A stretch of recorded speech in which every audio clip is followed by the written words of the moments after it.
What is the abomination that causes desolation?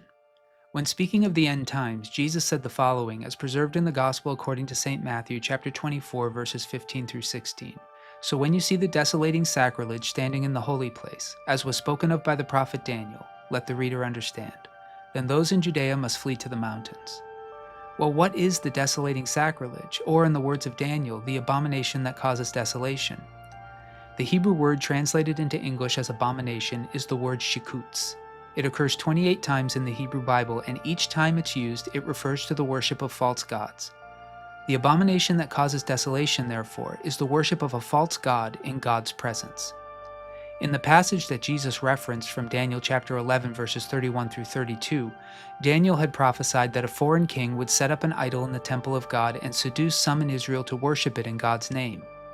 Nearly 2 centuries before Jesus was born, Jewish tradition teaches that this prophecy was fulfilled by the Greek Seleucid king Antiochus Epiphanes in 167 BC. But that was ancient history in the days of Jesus, so why did Jesus suggest that Daniel's prophecy had yet to be fulfilled?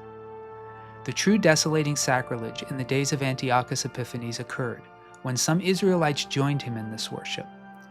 The true desolating sacrilege is when the people of God worship false gods in God's name.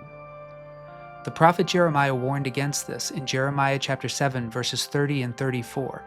For the people of Judah have done evil in my sight, says Yahweh. They have set their abominations in the house that is called by my name, defiling it. And I will bring to an end the sound of mirth and gladness, the voice of the bride and bridegroom in the cities of Judah and in the streets of Jerusalem, for the land shall become a waste.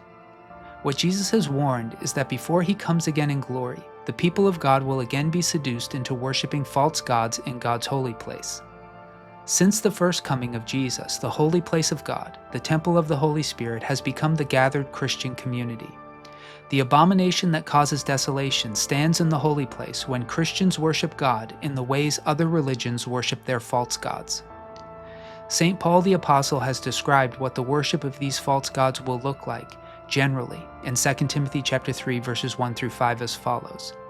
You must understand this, that in the last days distressing times will come, for people will be lovers of themselves, lovers of money, boasters, arrogant, abusive, disobedient to their parents, ungrateful, unholy, inhuman, implacable, slanderers, profligates, brutes, haters of good, treacherous, reckless, swollen with conceit, lovers of pleasure rather than lovers of God, holding to the outward form of godliness, but denying its power.